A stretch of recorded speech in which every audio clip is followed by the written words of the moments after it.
All right. Good morning, committee. Let's go ahead and get started on today's meeting. The first item that I have are there any bill introductions this morning? All right, seeing none. Also, right now, I would turn it over to Representative Sutton. Thank you, Mr. Chair. Wanted to admonish, now just warn the committee to please behave themselves today because my wife's in the audience here and she's going to judge the fact that I'm coming to work based on your behavior. So I think your previous comment pertains to you, wouldn't it? it could. Well, welcome to committee. All right, committee, we're going to go ahead and move on to the first item on the agenda, and that is I'm going to open the hearing on House Bill 2398, which is providing funding for the State Historical Society to issue a scope statement, plan the work to be accomplished, and issue a request for proposals for a master plan for the Quindaro Ruins Archaeological Park in Wyandotte County, Kansas, and implement such master plan. So to give us a briefing on House Bill 2398, I would invite Jennifer Light, the fiscal analyst from the Kansas Legislative Research Department. Jennifer. Thank you, Mr. Chair. Jennifer Light, KLRD. House Bill 2398 would appropriate $600,000 from the State General Fund to the State Historical Society for the development of the Quindaro Ruins Archaeological Park in Wyandotte County, Kansas for fiscal year 26. The bill would require at least $250,000 of that funding be used to issue a project scope statement, plan the necessary work to be accomplished, and issue an RFP for a master plan. The remaining amount would be used to implement phase 1 of the renovation plans for the park. Finally, the bill includes language that the funding for future fiscal years would occur in order to complete the project based on the final plan. The effective date would be upon publication in the statute, so July 1st, 2025. And then the fiscal note says that it will appropriate the $600,000 SGF to the State Historical Society. The State Historical Society has indicated that they'd need a 0.5 FTE, and they'd use a portion of that $600,000 to hire that FTE position to maintain, to manage the development and implementation of the master plan.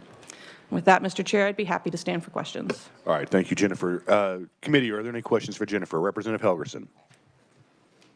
This is with regards to the agency itself. Can you put together a little bit timeline of expenses? Because they have 2 or 3 projects that are in the pipeline or coming online that would require additional SGF ongoing.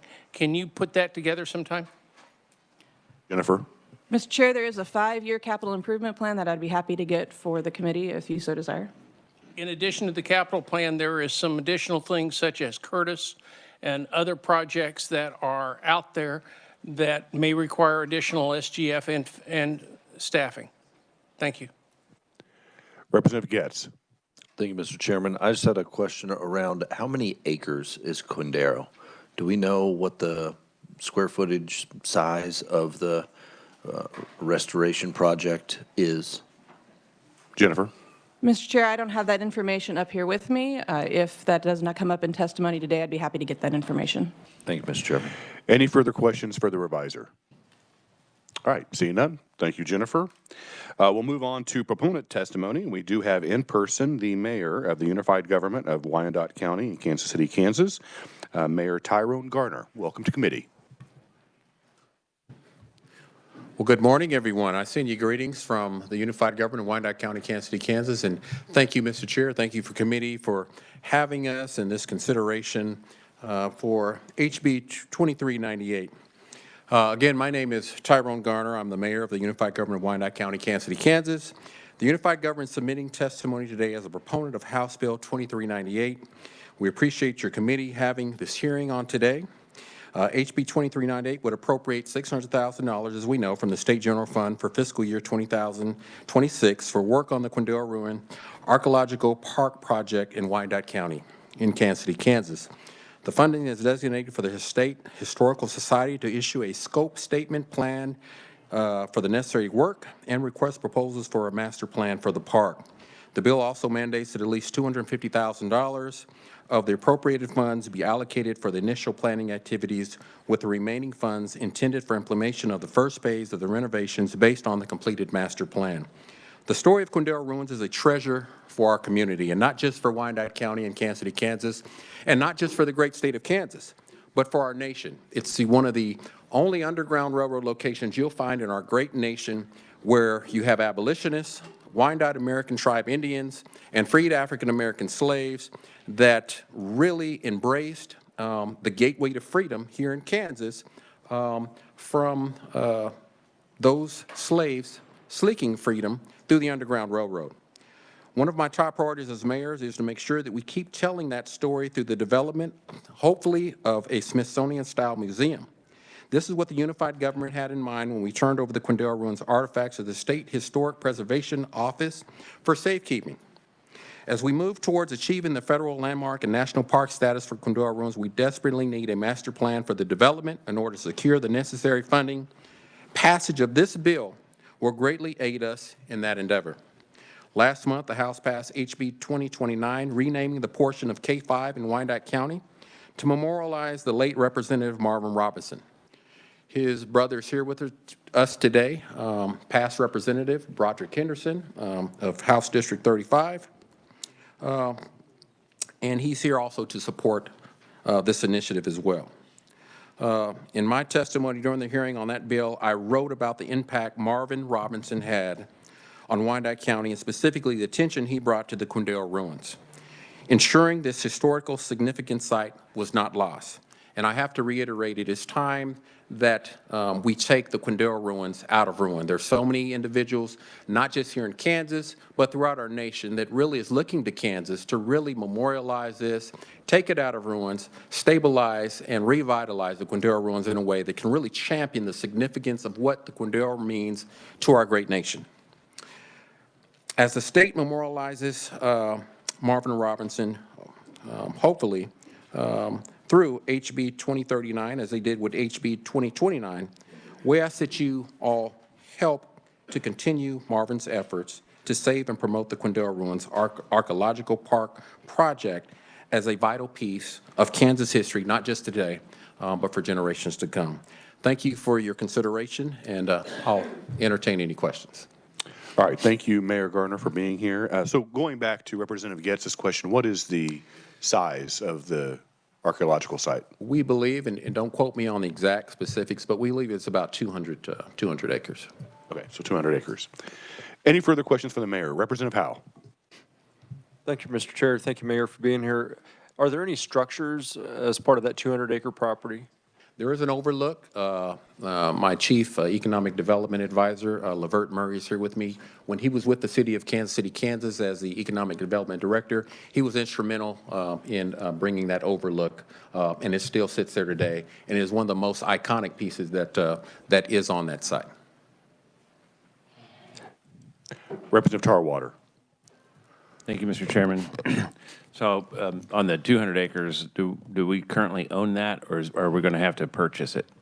Mayor. The unified government of Wyandotte County, Kansas City, Kansas owns a portion of it. We believe about 40%.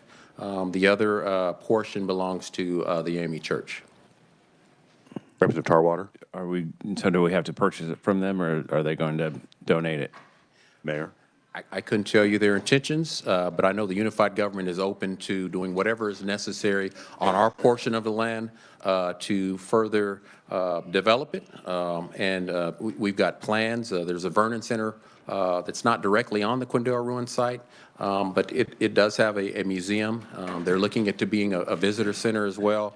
But the unified government is open to doing what is necessary to really promote this site throughout our great nation. Okay. Thanks for doing that. Thank you very much. Any further questions for Mayor Gardner? Representative Wassinger, then Curtis. Thank you, Mr. Chair.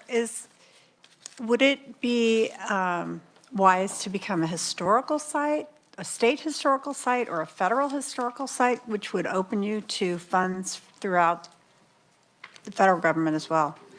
Mayor. I believe it's already had a federal designation. What we're looking at now is a designation to be designated as a national federal landmark. Landmark. And that's going through, I believe it's sitting in the, I believe in the House of Representatives through some of our federal legislatures. Will that in fact open you up to more funding through the federal government? That's the hope. Okay. The hope is to get more funding to do what needs to be done to really just, again, take it out of ruins and, really promote the site as being what it should be, is something special to our great nation. Okay. Thank you, Mr. Chair. Representative Curtis. Thank you, Mr. Chair. Thank you for being here, Mayor, and excited to see all the attention on Quindaro and particularly with all of Marvin's efforts. So a couple of questions, two-part question. One is this appropriation. Could you talk just a little bit about how this helps us with that federal designation, in that I think that is part of the requirement that we have, like a master plan? And then the other question that I have is, in the bill, it talks about that part of the appropriation could be used for phase one. But I'm thinking we don't have phase one identified yet until we have a master plan. But could you just kind of clear that up for me? Thank Mayor. you. If I remember everything, Representative, the unified government is working on a master plan. I believe we're in the process now of putting an RFP out to get a master plan for the entire area of Quindaro. To look at how we can develop it. We see it as an economic driver, tourism. We also want to partner with the state of Missouri to see how we can create a bi-state tourism district to really hone in where the slaves came from through the Underground Railroad and how they came into the free state of Kansas. I like to call it the gateway to freedom when you look at how that happened. So to really hit on what you're talking about, these funds would help with that process. And as we know, money is always crucial when you're talking about planning, when you're talking about doing economic development projects. And so any funding to help further that narrative in Kansas City, Kansas, and Wyandotte County would be valuable. And not just for Wyandotte County. Again, it would be valuable for the great state of Kansas to really just solidify the significance of Quindaro ruins nationally, especially when you talk about the gateway to freedom. And as the mayor of Kansas City, Kansas, I always like to say, and nothing against any other city in the great state of Kansas, but when you look at Kansas City, Kansas coming off I-70, Kansas City, Kansas is truly the gateway to the great state of Kansas. And so when you talk about Quindaro ruins, it's known nationally. And so any funds that can help further, again, taking it out of ruins, really preserving, stabilizing the site, and building upon that to hopefully bring in tourism. Our thoughts are to have, again, a Smithsonian-style museum, a visitor center, maybe a statue that would overlook the river that we've already talked about locally in Wyandotte County that would be called Come to Freedom. That looks over the Missouri River, and then partnering with our neighbors in Kansas City, in Missouri, in the state of Missouri, in Platte County, to really come up with a bi-state type of tourism district that could redevelop that whole area. Hopefully, at some point, we can maximize bringing economic development opportunities that can bring tax dollars in, not just to Kansas City, Kansas, and Wyandotte County, but to our great state of Kansas. Representative Curtis. Thank you, Mr. Chair. And that would be a great welcome development for a economically disadvantaged urban area. Yes, for sure. ma'am. Thank you. Yes. Representative Ballard. Thank you, Mr. Chairman. And actually, the former representatives have asked most of my questions you have answered. But I think the big one I'm looking at is if you have phase one, that sort of indicates there'll be phase two and you'll move on. And so you'll need quite a bit of funding. Yes. And so you're looking at Missouri and all the people as your partners, but because that maybe the 200 acres or whatever, the park area, you also would qualify, and I think I heard you say that for like National Parks Foundation, and so that's a big one because that fund in Washington, D.C. is very large, but also we have like, I think of Nicodemus as an example. For people who don't know about Nicodemus, it used to be an all-black community in Kansas as well. So are you tapping into the parks, the national parks, in terms of notoriety or whatever you want to say, funding? Yes, Mayor? I've actually gone to Washington D.C. I've gone to the new museum there, talked to the deputy curator. We've also talked to some other federal agencies. And truthfully, I'm going to be honest with you, the feedback I'm getting both throughout the state, through a lot of folks that would like to pour dollars into the Quindaro ruins through philanthropy and through donations, as well as federal funding, is they really need us to come up with a viable, actionable plan. And really, they're looking to Kansas to really take the lead on that. And I believe once we start planting those seeds, you will start seeing those phases come about. And that's the overall goal, is to really get this thing moving in a way we've seen in other states that have really looked at the Underground Railroad sites, and they've done awesome things with those throughout the nation. And we're kind of behind that trend here in Kansas when you talk about the Quindaro ruins as being one of the most iconic sites you would find anywhere in the nation. And it really represents the diversity of Wyandotte County. When you talk about, you can look at all the other sites, but you'll be hard-pressed to find a site that talks about the diversity of abolitionists that we all know about in the great state of Kansas, American Indians and African Americans coming together to welcome those seeking freedom from slavery into the free state of Kansas during that era. Thank you so very much, and thank you for being here. Thank you, Mr. Chairman. Representative Hoffman. Thank you, Mr. Chair. So, we've talked about the Quindaro ruins for several years now. Exactly what is on there? What is the ruins? Was there a church there at one time that was used for the Underground Railroad? So what exactly are we looking at when we talk about the Quindaro ruins? Mayor Gardner. Excuse me.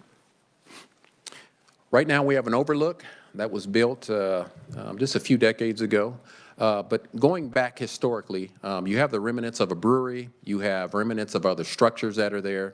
What needs to happen is we need to really stabilize the site.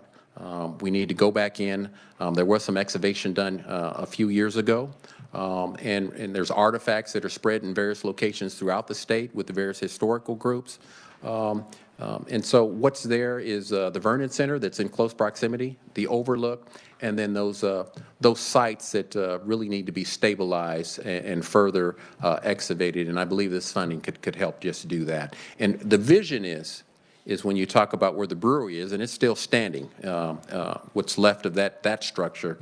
The vision is to have markers, to have interactive tours of the site, to recreate some of the structures that were there, unlike anything you would see in D.C. at some of the Smithsonian museums.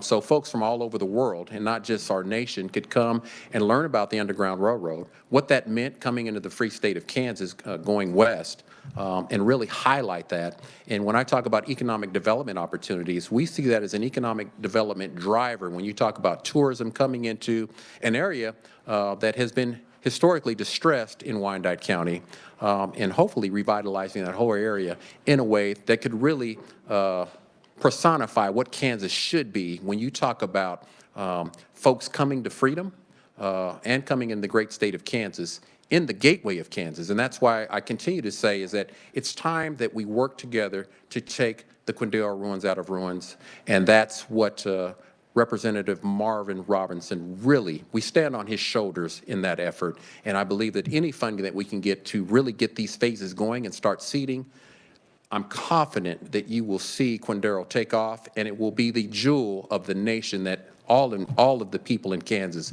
can be proud of. Yeah, I appreciate that. I mean, I think we should do something. I was just curious exactly what. So the brewery was like was that where the slaves would have been met, or was it a community, or is that what? There's historical records that indicate that in certain parts of that area, it was a township. The brewery is one of those locations where the slaves would go and hide. Yeah. From those folks from from the side of Missouri that would come over to Kansas to try and take them back to Missouri. As part of that. So it's effort. kind of a community that's at one time, and it's all in ruins now, and yes. Okay, and so it's 200 acres. That's quite a bit, though. That's a pretty good size area. So a lot of that would just be a park. Is that what?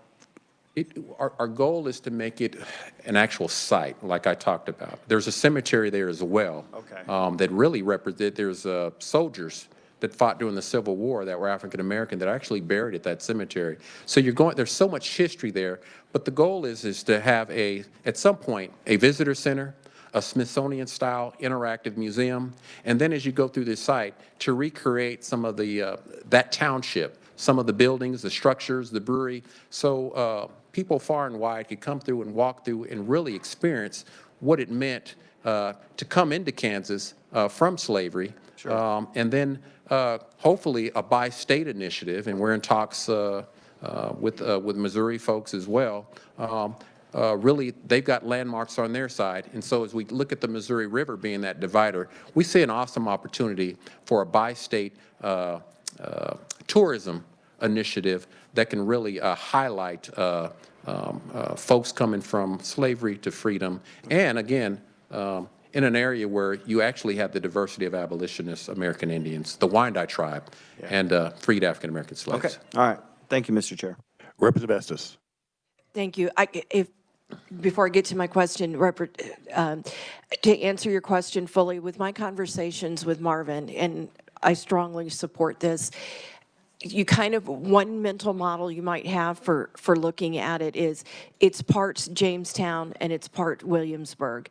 Jamestown currently still is a massive archaeological site. There's a lot of digging, and everything they find helps tell the story of the people who live there. And I think it's important that we have all of that information, and it's a great opportunity for our university students in archaeology. WSU has a really interesting program with that, but it is also part Living Museum, and that's kind of the Williamsburg side of it, because those two are close but not connected, and to go and walk in and see the daily life. So I strongly support the program and the efforts to get there. I do think there's a challenge, and I am curious about how you feel you're able to lead on. We have different things owned by different people. We have different parts of different plans developed. How do you think, what do you think is the best way to get everybody moving in the same direction? Mayor Gardner. I think that the unified government has taken the lead on this. We've worked really hard to gather a consensus of both at the national level, the state level, as well as our community stakeholders. And they're all in agreement that the unified government of Wyandotte County, Kansas City, Kansas should take the lead on this initiative. Our Wyandotte County Economic Development Corporation, in connection with our administrator's office, is leading a charge of a new task force or committee that we've set up to focus partially on the Quindaro ruins, and they had their first meeting yesterday. The unified government is positioned very well to take the lead, at least on the portion of land that we own, hopefully in collaboration with any state stakeholders.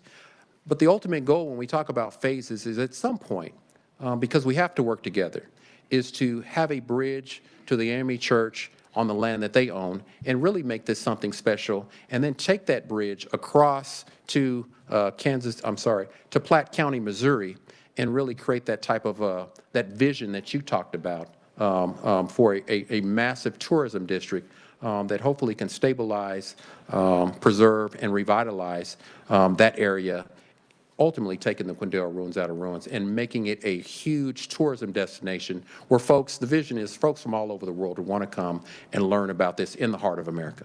Representative Estes. I'd just like to be on the record that with my conversations with Representative Robinson, he was very concerned that the tourism not disturb and ruin what was there. And I think a strong voice for the churches, and it's more than just one that have been involved in this, continue to be a prominent player in this discussion. And we agree. Thank you. Any further questions for Mayor Gardner? All right, seeing none. Thank you for being here. Thank you so for your much. testimony. I'm not showing anybody else that wishes to testify in person in regards to House Bill 2398. So, in proponent testimony. Yes, sir. I sent everything in. The only one that I had was the mayor, but if you go ahead and state your name. My name is Reverend Stacy Evans. I'm the chairperson of the... Please come to the mic, and I had you as neutral. Yes, sir, but I was expecting to speak. This is proponent. I haven't opened up neutral testimony yet. Okay, sorry. If there is anybody that wishes to speak in proponent testimony, now is your chance. All right. I do not show anybody that wishes to address the committee on House Bill 2398 in regards to opponent testimony.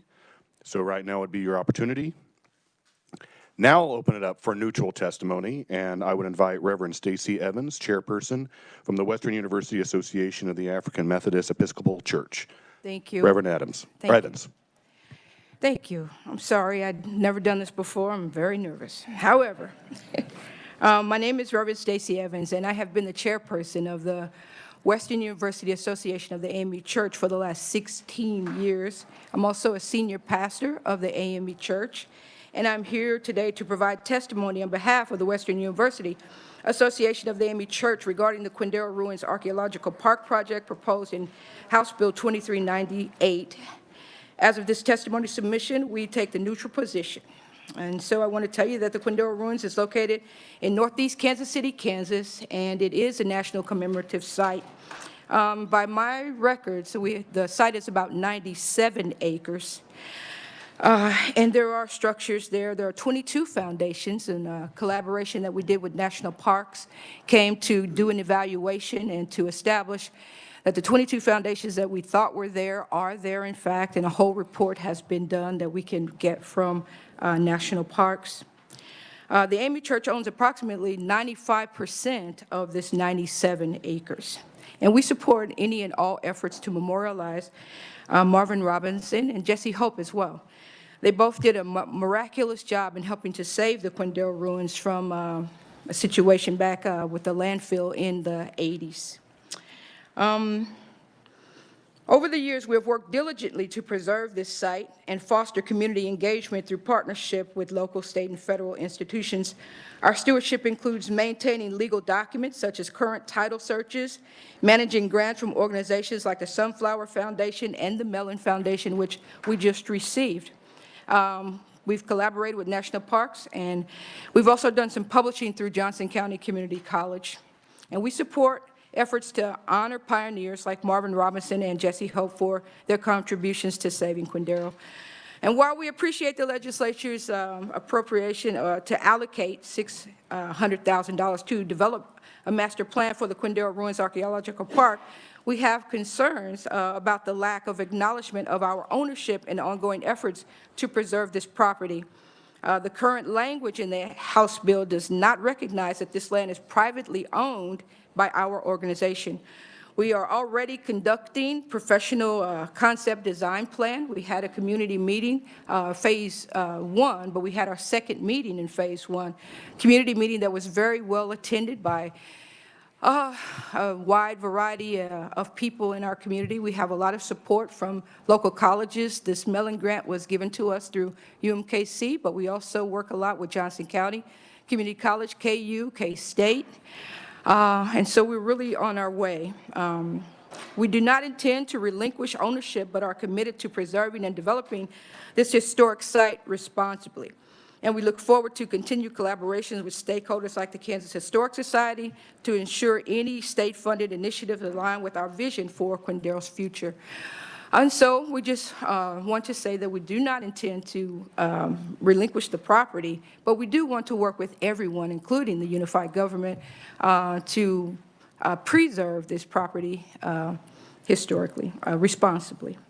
The bill, we hope, will recognize that Quindaro Ruins are privately owned. Since we own the land and we already have plans in progress, our organization should be included in discussions with the Kansas Historic Society regarding how funds are allocated and utilized for Quindaro. And the state-funded initiatives should support and complement our ongoing preservation efforts and development plans. At our last meeting, several members from the unified government were there, as well as all of the community organizations, the Vernon Center, the Wyandotte Nation. Everyone was there. It was a wonderful turnout.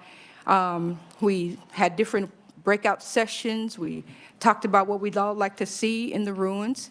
Our next meeting will be within the next 30 days after the concept design team from Vireo has, taken all of that information and processed it. Then they're going to break it down into 3 themes, and we're just going to continue forward. Our goal is a national park and trails through the ruins, past all of the, what's there. Incidentally, it's one of the largest underground railroad sites in the country. What makes it so is that much of the grid is still there. And these, right down from the overlook that the mayor was speaking of, is the main drag of the town. And so you've got lots of businesses. There's a hotel there, significantly standing, 15-foot walls. There's no roof, of course. The brewery has been stabilized, and then there are these other 22 foundations that National Park says, you know, you could put those bricks back up on top and rebuild them to some degree, or we could, you know, we're still working on what to do with all of those other 22. We don't plan to stabilize all of them, but we do plan to do signage. That's our goal for World Cup, is to use the money that we've gotten from this Mellon grant to put in signage that has QRL codes. There have already been lots of stories recorded. You can listen to the stories. You can listen to what the building was. You can see the picture on the signs, and that's exactly what we're planning to have completed by World Cup 2026. So, in summary, while we commend the legislature's commitment to preserving Kansas City's historical landmarks through this bill, we urge amendments that acknowledge our ownership and allow meaningful collaboration in the decision-making process. With these adjustments, we can fully support this bill and work together to ensure Quindero's legacy is preserved for generations to come. Thank you again for this opportunity to share our perspectives. Respectfully submitted, Stacey R. Evans. All right. Thank you, Reverend Evans, for your testimony. Questions for Reverend Evans? So you're just wanting an amendment made to the bill, acknowledging that in the master plan, all owners are at the table to discuss the plan moving forward in regard to the Quindero ruins. I'm asking that the bill acknowledge that we own the property, and we are definitely willing to work with everyone. But we feel that since we're the major landowner, that we should have some input as to where the money is going, and hopefully a lot of it will support the plans that we already have going. I think it's only a fair statement. Representative Helgerson. Thank you very much for the information, Irvin. You hired Verio, is that correct? Yes. When's their report going to be due? So we're doing it in phases. We plan to, so we're in like the step 3. So we've done 2 community meetings that were very well attended. The first one was like a kickoff. We went through the ruins, 100 or so people. And then we had our second meeting where we did visioning. And now we're going to come back from the visioning session, and those visions will be put into 3 different themes, the major themes that came out of the visioning. We plan to be through with it like June or July. June or July? Yeah. Have the other parties met with you other than through the public hearing? Has there been any discussion of a unified plan? Reverend Evans. I'm sorry, I thought I heard someone call my name. I did, right here. Yes. Just respond to his question. Oh, yes, I was going to. Yes, I met with the county administrator about a month ago. I have met with the commission in the unified government. I have attended commission meetings. Yeah, so we have met, and then we have our community meetings. And Mr. Murray attended our last meeting and the first meeting. Mr. Murray is here with the mayor. And so we are attempting to work together, yes. Representative Helgerson. So the current study and plan is already paid for.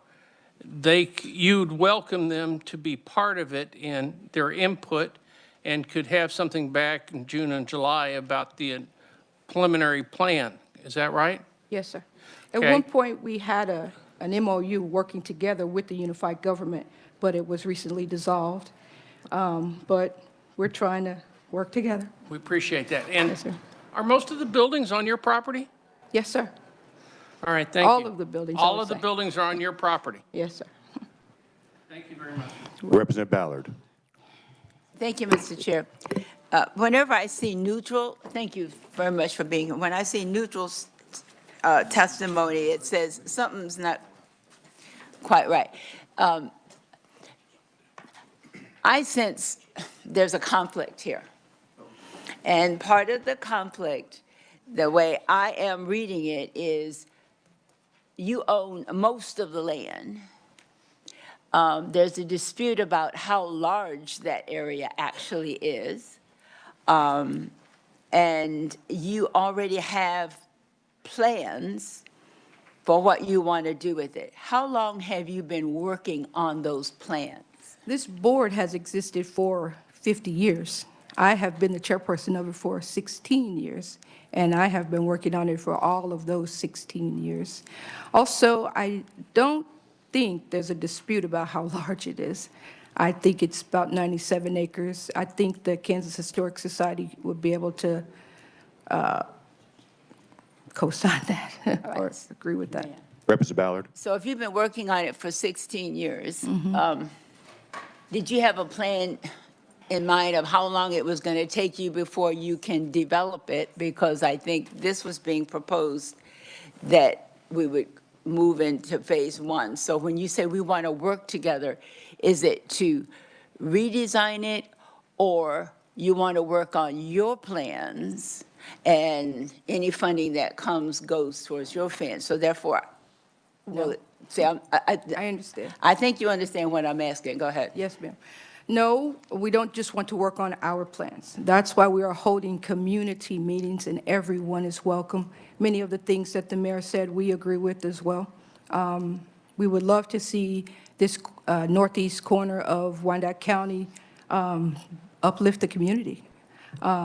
We have been talking about these plans for some time, and these things take time. I was just thinking to myself the other day, people might think that because I've been working on it for 16 years, you know, what have you done? And I think I remember hearing Lou Gehrig say, people always thought that he was a great baseball player overnight.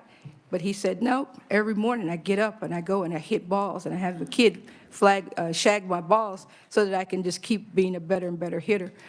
So I'm just saying it took a lot of time to get to this point, and now we are receiving grants, and it seemed a very lonely path, I might add, for the last 16 years.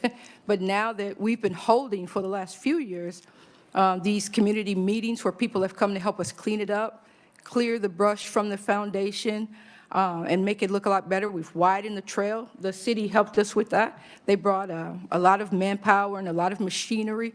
Now the trail is really passable. It's wide. You can walk it. We have a contract with Urban Hikes. They do tours for us. They do to the tune of like 500 people a year, and I do another 200 or 300 myself. So nearly 1,000 people that we know of visit it, but people just walk there all the time. They take their dogs for walks and use it all the time. But the numbers that we know of, about 1,000, but it is really the most requested tour in Wyandotte County. And our community meetings, I hope, say that we want to work with everyone. Thank you, Reverend Evans. I appreciate it very much. Thank you, Chair. Any further questions for the Reverend? Representative Wassinger. Thank you, Mr. Chair. You know, before we heard it was 200 acres. Yes. But you're saying it's 97, or is 97 just what you own? Reverend Evans. I would say that it's about 97 acres, but the area around it is certainly like vacant land that could be developed. But the part of the property that is the historic district, I believe, is about 97 acres. And that's where the bulk of the 22 foundations are. Okay. Representative Wassinger. You know, just a comment. I think this is an important thing to do, and it's unfortunate that Marvin had to die for everyone to realize how important it was. However, it sounds like there's a lot of disagreement in this area. Private ownership, the unified government, I think it would be unwise to get involved in anything until some decisions are made by the groups that own it. And it's also hard to put in a lot of state money onto a piece of property that, A, we don't own, B, we have no control over, and there's no transparency in it. So I appreciate your testimony. Thank you. Representative Hoy. Thank you, Mr. Chair. I have a question for the revisor, if that's okay. Is this written broadly enough that the $250,000 could be contributed to a collaborative master plan or existing process, or does this have to be the State Historical Society issuing its own RFP and scope, and would be in addition to the efforts that are already in place? Jill? Well, the language specifically says, or Mr. Chairman, thank you. The language specifically says that it will be used by the above agency to issue a scope statement, but I don't think anything would prohibit them from hearing other voices into that about how they went about that. Representative Hoy? Thank you, Mr. Chair. Any further questions for Reverend Evans? Representative Estes? What background can you offer me on your plan and how it was developed? So, Reverend? our plan started when I became the pastor at Allen Chapel AME Church, which is one of the churches that was down in the ruins when it, first started, when it was not a ruins, when it was a town. And so I was given the charge all those years ago to try to pull everybody together. So for several years, with no money, no anything, just trying to pull everybody together, we were meeting in the basement of the church. Marvin Robinson, Jesse Hope is another guy whose name should really be lifted up with Marvin's as well. They both did a phenomenal job of organizing the community and saving the ruins. And they would meet there too with us. And the Wyandotte Nation and the Vernon Center, the Old Quindaro Museum, Freedom's Frontier. And we came up with plans then. And basically what comes out of those plans every time is everybody wants to see a national park and trails. Trails through the ruins with signage, state-of-the-art things. People can listen on their headphones as they walk past each foundation. They can hear what it used to be and what went on there, the stories. And the other thing is an archives interpretive center, where the artifacts that are kept at the Historic Society could come back. New exhibits could travel in, and ours could travel out and back, and so on and so forth. And then bring an element of education. I also need to mention that the Western University was the first and only historically black college to ever exist in the state of Kansas. How we end up with this property is because Eben Blakely started the Freedman School that eventually becomes Western University in 1881, and that's how we get the property. So the people are there talking, and these are the two things that always come out, three things really.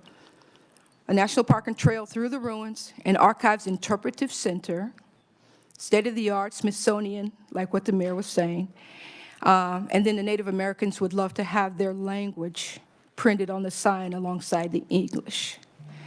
From there, we got a relationship with national parks. National Parks sent a mediator. The mediator came to all of us, Western University, Unified Government, Freedom's Frontier, Wyandotte Nation, Old Quindaro Museum, Marvin Robinson, everybody. And we were meeting with them for quite a long time. And out of those meetings, the same things came, except for now we were breaking out into these smaller groups: education, art, history, archaeology. And so we even have notes from all of those plans that we're giving to our concept design planning company to fulfill those plans. But still, what comes out of it every time is a trail through the ruins, an archives interpretive center, and the language. And we also would like to have maybe a retreat center. We'd like to do barge tours on the river, not barge tours, river tours that connect us to downtown Kansas City. They're already kayaking from Leavenworth to Quindaro, and from Quindaro to Caw Point, from Caw Point to St. Louis. So there are lots of plans to see this northeast end right on the river. It's just a beautiful piece of land, much like what the mayor was saying. So these things come out of our plans. Our plans are really not very different. Again, we're willing to work with everyone. We just want to be recognized that we're already doing a lot of work, receiving some grant funding, recognition, and we just want to be acknowledged that we own this property, that we're already doing a lot of great things. It is more passable now than it has been in a long, long time. People are touring it already. It is one of the largest requested tours in Wyandotte County, and it is one of the largest Underground Railroad sites in the country. Representative Estes. Do you see value in a master plan being developed that isn't aligned with what's in this bill? Reverend? Yes. Okay, thank you. Representative Francis? Thank you, Mr. Chairman. And I know you've had a lot more conversations with national parks than I have. Do they allow private entities to own land that national parks are on? Yes, they do. I asked that question specifically to, I don't know if I should name drop, but Heather Pashier has been my contact person there, and another man named Jacob and Mark. I can't remember their last names right now. I'm very nervous. But yeah, I asked them about that once when it looked as though we might lose it. But they said, no, absolutely not. You could still be a national park and still own your property. Representative Alcala? More of a comment. Thank you, Reverend, for coming up.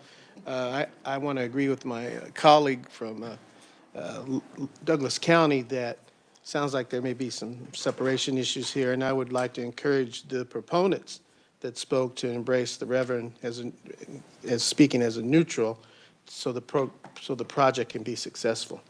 It sounds like you got a plan. Sounds like you understand what you want to do.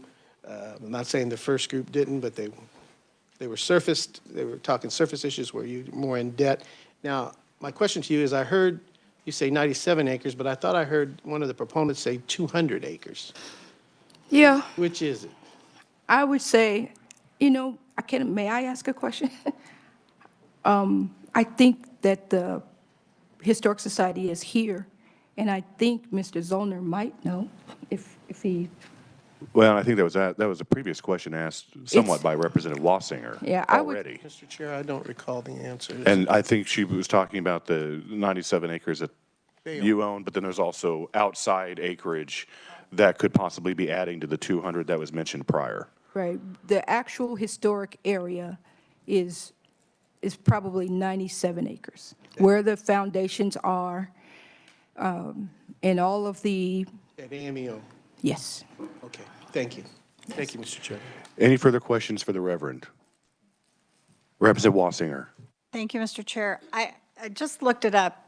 A national park cannot be privately owned. There can be some private spots, you know, property within it, but none of them are fully privately owned, so.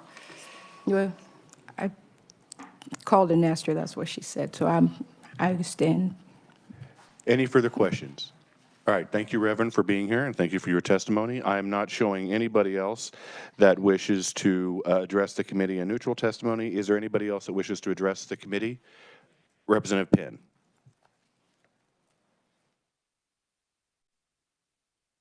Thank you, Mr. Chairman and committee members. I appreciate you all having this discussion today. It's been a very far-reaching discussion. As you can see, there's a little bit of confusion, if you will, about the bill. I want to take us back to where the bill is. The bill is talking about introducing the state of Kansas visibility on the Quindaro ruins, the historic site that we're talking about.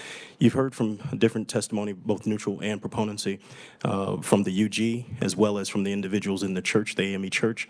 There's also property owned by certain landowners, excuse me, homeowners and stuff, some of whom we know here in the legislature.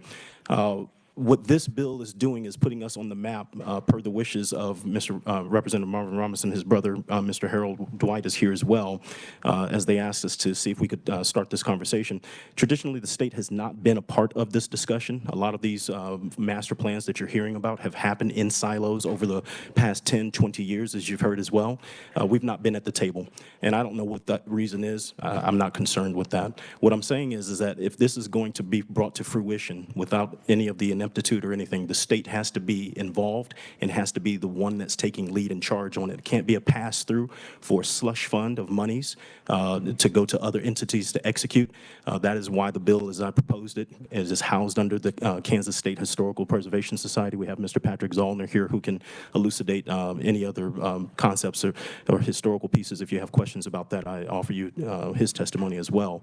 But what I would say is that this is just basically putting down on the map to have the state of Kansas in the discussion. with the nexus, because I don't want us to look at this going back down into the UG, going back down into the local community. A big piece of what Representative Robinson talked to me about was that if you're going to bring this up to the level of Smithsonian Institute standards, the level of play that you have to go through and get those approvals and nest it into the National Registry and the National Park Service, there are certain things that we have to do that we have the capacity and we have the aptitude here at the state level to execute and get this done correctly. That is why we put in for the $250,000 that was line item vetoed back in 2023 for the RFP and the master plan. I understand that there are plenty of other master plans going around. I don't want you to get confused about that. What I'm talking about is Lord of the Rings fan, one ring to rule them all, and we can get this plan up and moving. And there are other lanes that other entities would have and shouldn't necessarily have, but they play into the state sandbox because we must hold the entity accountable, have visibility on that, and we do it through the agency that we have at the Kansas State Historical Society. With that, I'll suspend, Mr. Chairman. All right, thank you, Representative Penn. And there was another individual. If you could please come to the podium and state your name. Thank you. My name is Levert Murray. And of course, I want to clarify some things through my neutral testimony. And of course, I do agree with Representative Wassinger. We've had considerable discussions with the National Park Service. And as I understand it, the National Park Service will own the ground that is designated. And of course, you know, as I've discussed this throughout the community with various parties, both those that own land within the Quindaro Ruins area and outside, just general community concerns. With regard to the acreage, certainly it is in excess of 200 acres. For example, one of the and I know Reverend Evans mentioned the Freedman School, and Reverend Blakey, who was involved in the development of the Freedman School. The Reverend Blakey home exists outside of the 90 acres that Reverend Evans mentioned. That home is owned currently by a private individual. Within the 200 acres that the mayor mentioned, it is within those boundaries. And of course, the Vernon Center is within the historically designated area. It's outside of that 90-odd acre area. We know that there are other foundations from homes in the township that's outside of that area as well. And so that becomes a problem when you have those defining the historic boundaries that kind of defies some of the works that's been done in the past. I actually developed the Quindaro Overlook and managed the construction of that overlook. It's the most prominent structure there within the Quindaro area. I'd like to say I designed it, but a member of my staff, John Walden, designed it. It's kind of interesting because I thought John was just a general Caucasian, only to find that Johnny, because when you look at the inscription on the wall, because I tried to put his name up as John Walden, he refused. My name is Johnny. He was Native American. He actually designed it and helped do the construction management. He was a builder throughout the community. My uncle, Orrin Murray, wrote significant works on Quindaro, the Afro-American history of Wyandotte County, the history of the Western University. I remember one day, Marvin, after I put a new marker in the old Quindaro Cemetery, Marvin Robinson called me and said, "Levert, you misspelled exodusters." I said, "No, I didn't, Marvin." He says, "Yeah, you spelled it exodusters. You didn't put the T in." I says, "Marvin, I'm going to tell you, call Orrin," because he coined that word. As the exodusters came into Quindaro area and moved to create the town of Nicodemus, He had a number of works on that. I never heard back from Marvin after I asked him to talk with Uncle Orrin. I had already gotten that lecture, so I know he got that same lecture. So when I use the term exodusters in that regard, I never put the T in. I learned that lesson. But there are a number of things that we need to work out for the ruins. And of course, just last week, I talked with Dean Catterndall, who is the mayor of Parkville, as we try to get these meetings together to make this a bi-state initiative. Dean Catterndall has spoken with Congressman Cleaver. He referred me to Riverside because he wants to recruit Riverside to be part of this discussion, as well as Park University. So he is coordinating all of that. So there are a number of players, and part of my role has been to try to bring everyone together to create a harmonious work group to pursue Quindaro. And yeah, we still have some detractors, but just understand, and you're not going to get old truths when it comes to you. And we're working to bring it all together. And once we are able to achieve that National Park Service designation, we know that others are going to have to put their property in under that ownership. We know that there is some resistance to that, but just understand you've got people who want to carve out their own little piece, and we're trying to get beyond that and have everyone work together. We at one time had that. For example, when I built the Overlook, we had what we call a tri-party agreement. The unified government, the AME Church, and the Kansas City, Kansas Community College. I was the representative for the unified government and led the whole initiative. And we all came together, and we know that we'll get to that point again because it took a great deal of effort to do that. Now, I've been working on Quindaro for over 50 years. Marvin Robinson and Jesse Hope came to me and asked me to speak to Bishop H. Hartford Brookins. I met with him at Allen Chapel AME to get him to forego or not pursue the landfill for Quindaro. And Bishop Brookins was quite receptive, and we talked about his harbor plan. So I just want you to know I've been working on this for quite some time. I believe H. Hartford Brookins is the father to the current bishop for the 5th District that was just recently put into that position. I want you to know that while I am not AME, I was the 2002 AME Man of the Year. Still trying to figure out how I got that accolade and award, but now my son is AME, I'm Baptist. And I can remember Andy Rollins telling me to quit questioning that and to just be quiet.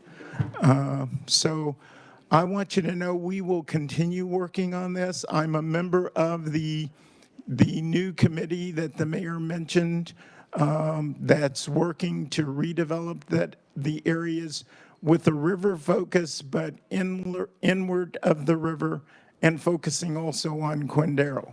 So we will continue to work that and just be mindful of the fact that there are areas that will be included in this historic district that's not been discovered yet. All right, thank you.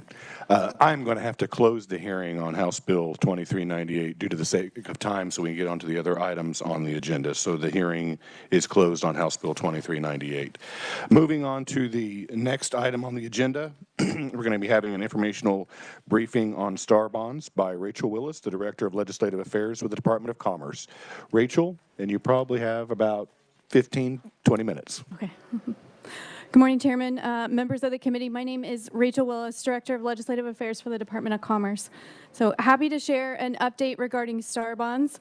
Overall, this program is booming, and the agency is excited for the success of the current districts and the opportunities of the new districts. So STAR bonds is the Sales Tax and Revenue Bond Act, was established in 1999. STAR bonds are a financing tool that allows Kansas municipalities to issue bonds to finance their development of major commercial, entertainment, and tourism projects. The overall intent is threefold.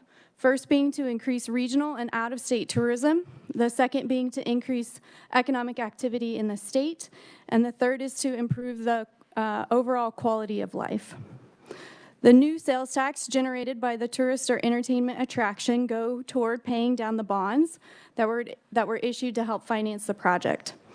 STAR bond attractions, like I said, also improve the quality of life in our state, and currently there are 17 projects in various stages of completion and repayment across the state.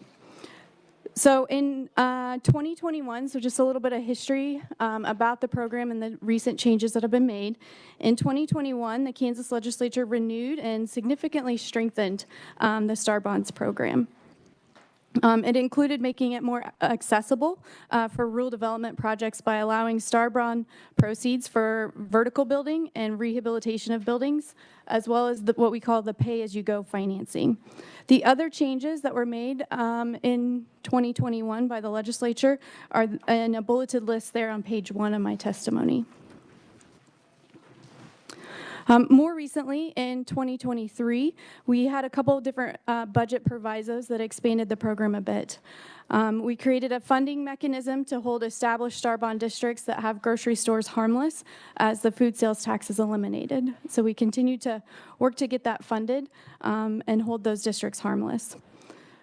Another change that has been made in a budget proviso is permitting historical theaters to be included in a district, as well as using those bonds to pay for vertical improvements. Another one was allowing for amusement park rides to be an eligible expense, and then, of course, increasing the maximum amount of financing for rural development projects within the issuance of those special revenue bonds per project up to $25 million from $10 million. And that list is at the page of top of page 2. And then, of course, we made a couple more budget provisos in 2024, and then during the special session, the STAR bonds tool was expanded to allow us to recruit professional sports teams. There's specific qualifications related to those sports teams, some specifics regarding project financing only for those particular projects, and then there are some guardrail provisions very specific to those projects, which includes a 1-year sunset with an extension that has to be approved by the Legislative Coordinating Council. And then the Legislative Coordinating Council overall has to approve any agreement related to a stadium project and STAR bonds. So like I mentioned, we do have 17 current projects. And that list can be found on page 5. There's a table there that lists out those current projects. It also identifies kind of the main attraction within that district, as well as telling you what the status is there. Just last year, so last fall, we had grand opening ceremonies were held at 2 different STAR bond districts, including Homefield in Wyandotte County and then at Blue Hawk in Overland Park. It's important to mention, like the last time I testified, just I think last week, that Village West has been the most successful project to date. It now provides over $40 million in sales tax revenue to the state general fund every year. It's created several $1 billion of private investment and created tens of thousands of jobs. Village West's record of improving both the economy and the general welfare of Wyandotte County and the state as a whole is beyond dispute. I'd like to also draw your attention to pages 6 through 8 in my testimony. This details out those current projects. It also provides information related to the bonds issued, so it gives you that number, the bonds outstanding, and then the sales tax revenue generated. So that incremental sales tax revenue that's generated in those districts that goes back to paying off those bonds. And then once those bonds will be paid off, those dollars will go to the state revenue. or state general fund, excuse me. And then also included on those pages 6 through 8 are visitation numbers. So as we continue to work with the districts to collect those visitation numbers, because we recognize the importance, we report those out to the best of our ability. Lastly, I wanted to just highlight some of our potential projects. So during 2024, the agency assisted in 11 visitation and feasibility studies for potential STAR bond projects. These projects are all based on tourism-related attractions and, again, will improve the quality of life in Kansas. They have an aggregated potential capital investment of several billions of dollars and are located, again, across Kansas. So on pages 3 and 4, I've detailed some of those out. It's important to note that none of these projects have an approved plan. So aspects of these projects could change and more than likely will change as we work through them. And in some cases, maybe have already changed, depending on, again, a variety of factors. So one of the first potential projects is Great Bend. Great Bend is considering a project area that would include improvements to the drag strip with increased seating, a livestock arena, a banquet hall, an amphitheater, and improvements to their existing rodeo grounds. Another example of a potential project that we're working on is in Park City. This would include an aquarium and some other museums, entertainment venues, restaurants, hotels, athletic complexes, and residential uses. A third potential project is Colby. That project is looking at including an indoor amusement center feature that would include a wind, weather, and tornado exhibit, an RV park, and then a farming pavilion and an agriculture center. Hutchinson is considering a STAR Bonds district to make improvements on the Cosmosphere, the landmark apartments, and Memorial Hall. Garden City is working on a STAR Bonds district. This would include outdoor baseball and softball fields that would then have a multi-sport use, including batting cages, an open pavilion for farmer market type events, a playground, an entertainment plaza, and a splash pad. Then, of course, there's several others that are still in the works, including STAR Bonds districts in Bonner Springs, Olathe, and then the American Royal Project. And lastly, we did testify yesterday in House Commerce regarding subbill for SB 197, which passed the Senate on February 19th, 32-8. This bill extends the sunset by 2 years. It eliminates the power of domain related to STAR bonds. It increases transparency through additional reporting and expands eligible costs to include vacant malls. So Commerce is supportive of this expansion and looks forward to working with the legislature to get that across the finish line. So happy to stand for any questions. All right, thank you, Rachel. Representative Sutton. Thank you, Mr. Chair. Rachel, I was going over some of these bonds issued and bonds outstanding numbers because that's where I like to live. But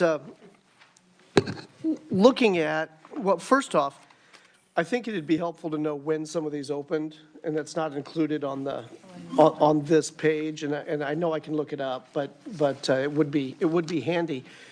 But one of them kind of jumped out at me. We saw the Overland Park Blue Hawk, and I know that just opened, so we don't have any idea on the visitors, but they've already generated $5.4 million in sales tax revenue. However, Prairie Fire which has been open for a whole lot less time, or a whole lot longer, what, 5-6 years now, I think, and we've got $3.7 million in tax revenue. What's going on in that? Rachel. Yeah, Representative Sutton, thank you for those questions. Yes, my open dates are absolutely available, especially they're all on our annual report, but happy to add those on too so you have them in one place. Yeah, that's a great question about both Prairie Fire and Blue Hawk.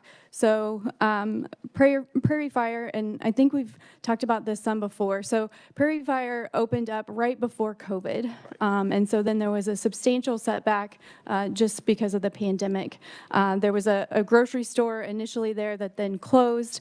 And then one of the main entertainment features was a movie theater. And I think they're still in litigation regarding what movies were allowed to be shown there and what weren't. So essentially, they weren't getting any of the good movies, and so it really drove down like attendance and folks going to that particular site.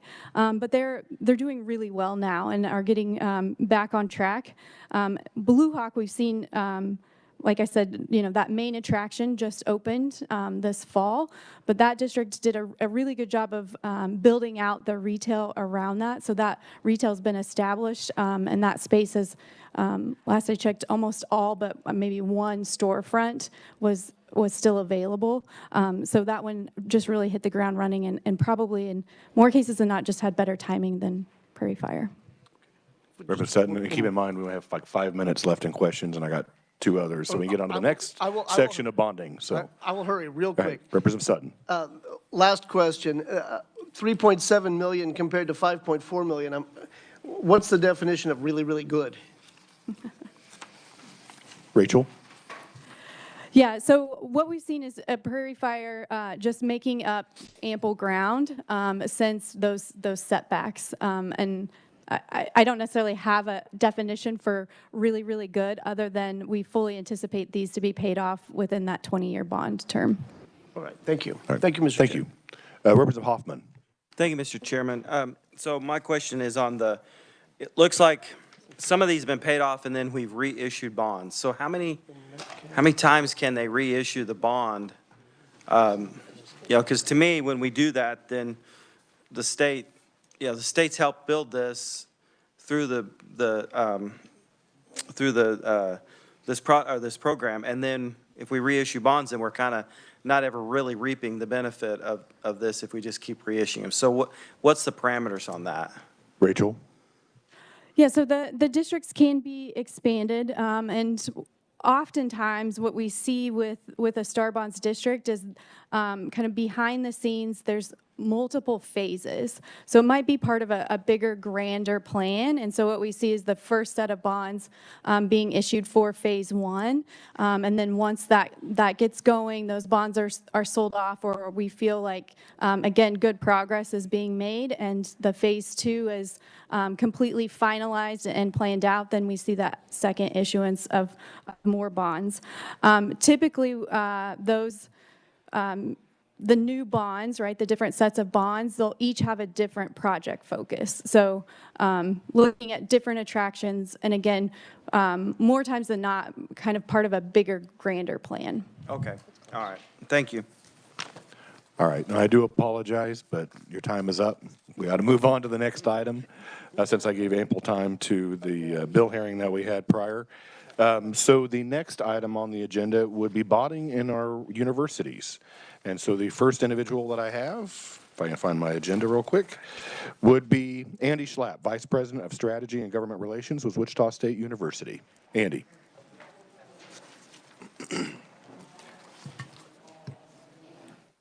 Thank you, Chairman, Waymaster, members of the committee.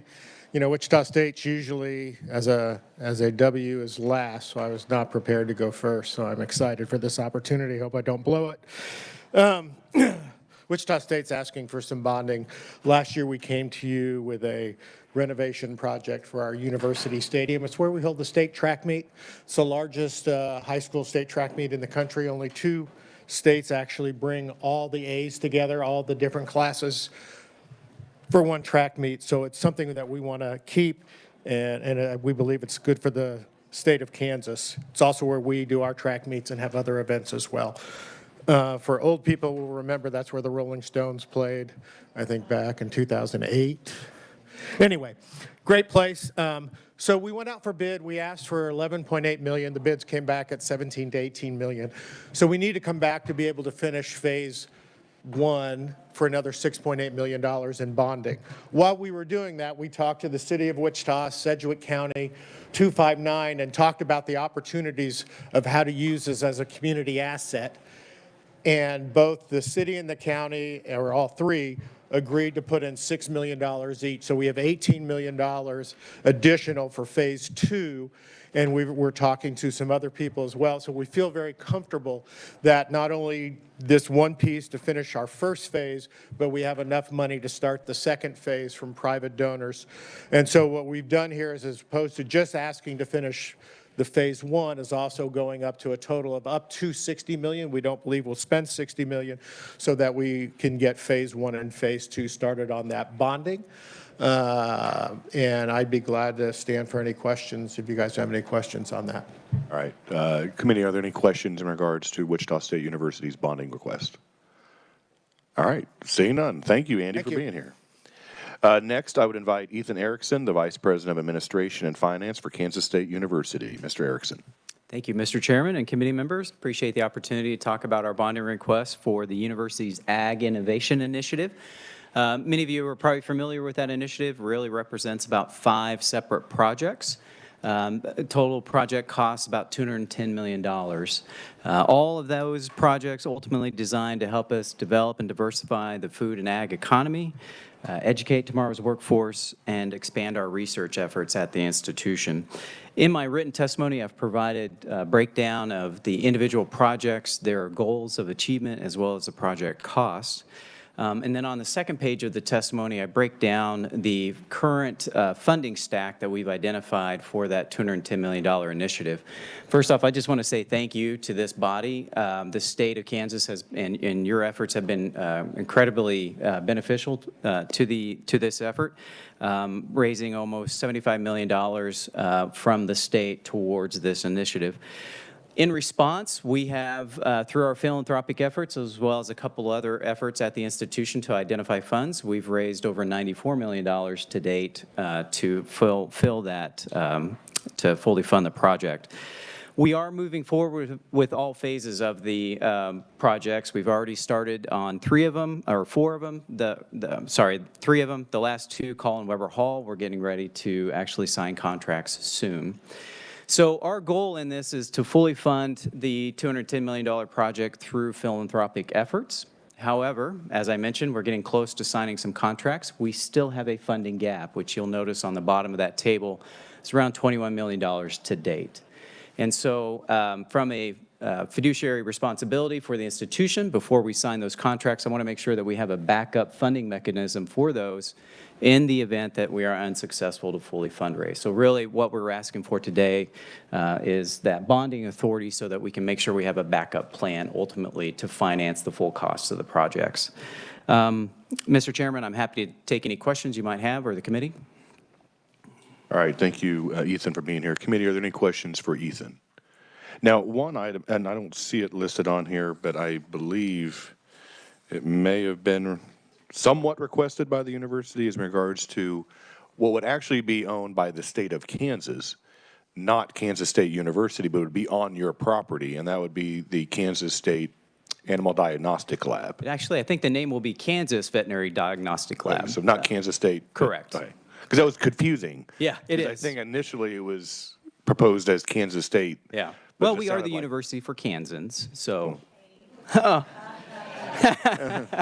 Some may object to that statement, but so I just wanted to ask about that particular request as well. Yes, Mr. Chairman, we have there have been several conversations with different bodies to advance a project for veterinary diagnostic services for the state of Kansas. It's a partnership that we've actually had in place for several years, decades really, at the institution, partnering and operating that diagnostic lab. But today, where we stand is that the lab is actually located in multiple facilities, all of which, and when you think about when they were originally built 30 some odd years ago, They met the standards at the time. They do not meet the standards today. We're actually about half of the size of what we would actually have.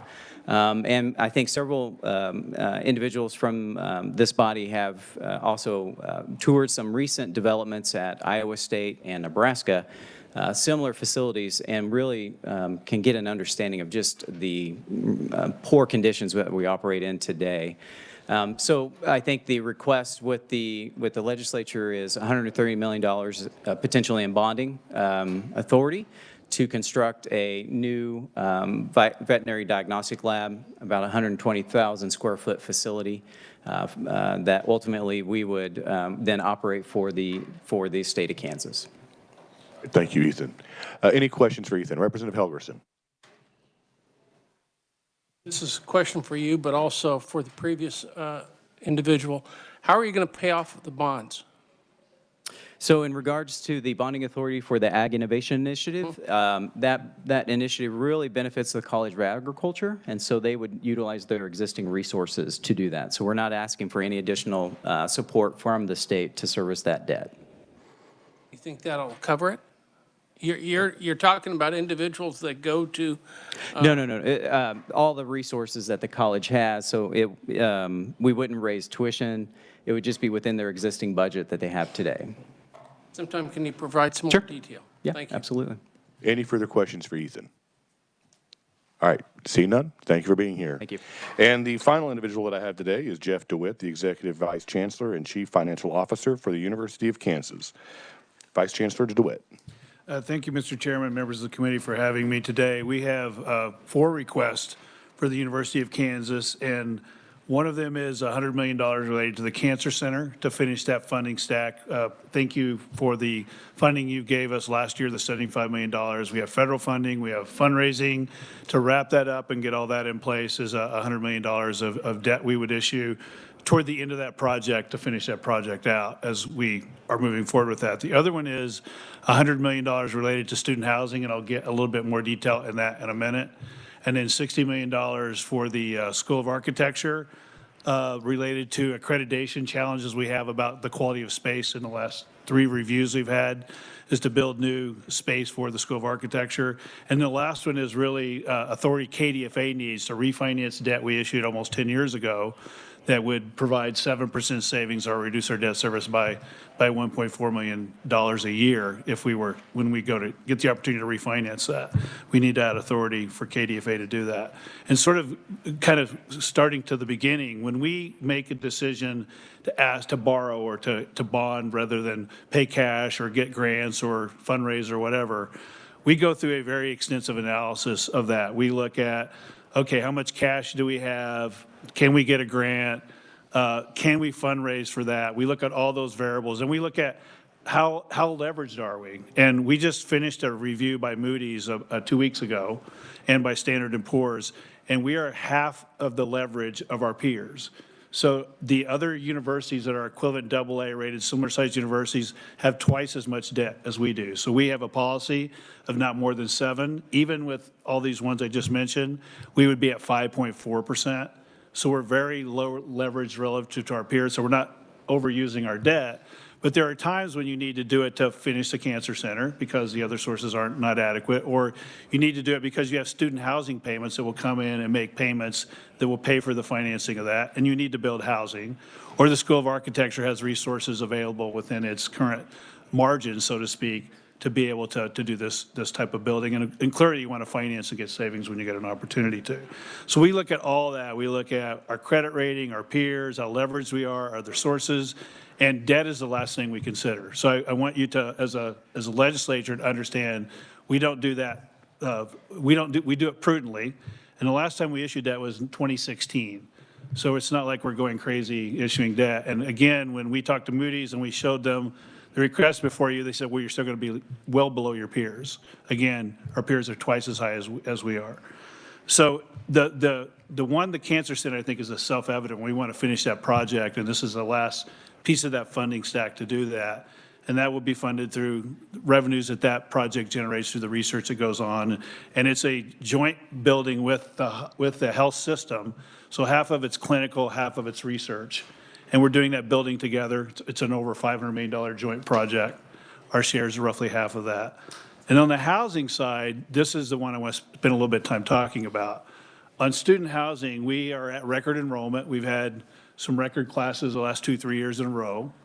And we have lots of housing that is at the end of its life. We have housing that needs to be torn down or demolished, and it's on the capital plan to do that, or ones that need to be renovated. And then the question that will come up is, well, what about that enrollment cliff that's out there? What are you going to do if enrollment drops off and you're not as successful as you think? We do not have a freshman requirement, and we only house about less than 80% of our freshman class. In our sophomore class, we often say, we don't have any room. You got to go out already before this happened. And we are placing tremendous pressure on the Lawrence housing community. And I meet weekly, every Friday, with the city manager, and this is one of the topics we talk about is we need to help address the housing issue.